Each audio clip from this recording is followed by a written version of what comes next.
ono erandeta yali agenze. Omuvubuka ono Douglas Mutebi amanyiddwa nga Young Mandela eyali yabula omwezi mulambe emabega yalabise nga baali bamuwamba bamusudde kigo mu Wakiso. Ono nga mu kiseera kino ali mu kujjanjabibwa mutuuze w'e Makindye mu Kampala ng'atubulidde nti yawambibwa omwezi oguwedde nga 25. Agamba ye ne bannakibiina kino bawerekerako President w'ekibiina kyabwe Robert Kyagulanyi Ssentamu bwe yali agenze Mpigi okwebalizako ssentebe wa disitulikiti eno Martin Ssejjemba olw'obukulembeze bwe gye yafunira essimu eyali emuwa omulimu ogw'okutimba ebipande. Bangamba njagala kuntimbira bipande naye bangambye oli Mpigi. Kwanza muzeeyi kituufu ni Mpigi naye ekyali bwama tuli mu kola ki tujja. Ng'asisinkanye omuntu eyamukubira essimu yamubuuza wajja bajja ovulo ze bambala. Najja nagamba gwe olunaku lwennyini kumba kyeno wagijjawa mugamba kumba ze waliwo yaginkolera. Oluvannyuma bamusiibula era ne bamuwa emitwalo 2 kyokka Kinyana Mpindi ng'ayawukanya ne yali amukubidde essimu wajja abavubuka 3 abaali bamuvaako emabega. Omu yabanga amuyisa n'amukwata mu bulago.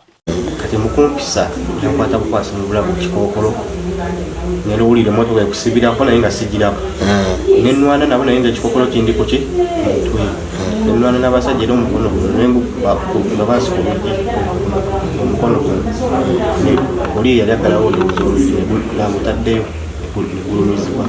Wano okuddamu okutegeera ng'ali mu kifo ekyalimu enzikiza empitirivu mu kisenge kino nga mulimu abavubuka abalala. Agamba bano baalabika ng'abaali baluddemu nga n'essuubi lyabaggwako dda. Embeera gye baalimu yali nzibu ddala. Bwe twasanga b'obakulaga baabikoowa dda n'ekyawakyawa dda musajja ng'afuluma komawo nga batuleetera akawunga bagatta ebijanjalo mu baketi naye nga kibaketi tumanyi ebyo baketi bya langi babireeta mwenna mukuba omwengalo temuli mbukwawuzaamu sowaani.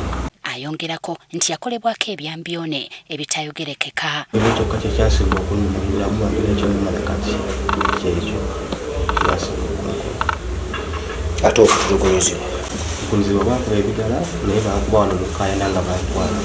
Eno ekibuuzo kyali kimu kyakunnyonnyola gye bajja ebyambalo bye bambala ne kampuni ebikola. Amuuza ye ya ssente mmeka namuzigendo natugula emitwalo 2 ngamba konga kyemu ya mitwalo 2 n'engatto nagamba muzeeyi nze nagigula 2 n'engatto zange nangamba njagala ombulidde mukolera kombati zino muzifulumiza muka muzeeyi simu. Kati ono olunaku lw'eggulo lwe yayimbuddwa n'asuulibwa mu bitundu by'ekigo olw'embeera mwe yabadde yasabye abaamulonze bamutwale ewa maama we Mpigi. Tubadde mu lugye wange motoka bwe yazze nga bangamba nti tukulekedde omulwadde wuwo mu motoka atambulanga bweru. Agenza okutuuka mu butuufu buli muzadde yenna kyennatuuseeko kyeyandikoze eki asuubira kyeyandikuuse natidde oba abadde asisemamu omusaayi ng'alumisibwa mu mugongo alumisibwa ku mukono nagwekolaki kumuluma ate sente zesiina essaawa zino. Bannanga abakuumaddembe ensi eno temukyali demokulasiya. Abantu bawambye abaana b'abantu batulugunyiza abaana b'abantu basiyaza abaana b'abantu barepinza abaana b'abantu. Bwe gaba amateeka tegakyakola abantu mubagambe batambule nga basobola okwerwanako.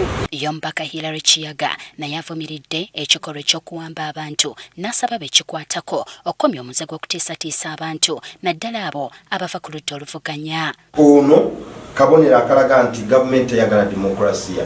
Ono omwana talina musango naye okuba nti alina enzikiriza gy'akkiririzaamu batandise okusiga obukyayi eri mu bantu baffe eri abaana baffe. Kati kino communication abantu baffe batye baleme kuwagira ekyo kye bakkiririzaamu. Ono oluvannyuma aleesa ambulensi Mutebi n'ayongerwayo mu ddwaliro eddene okusobola okufuna obujjanjabi obw'ekikugu. Bo ab'ebyokwerinda baganya okubeerako kye boogera ku nsonga eno.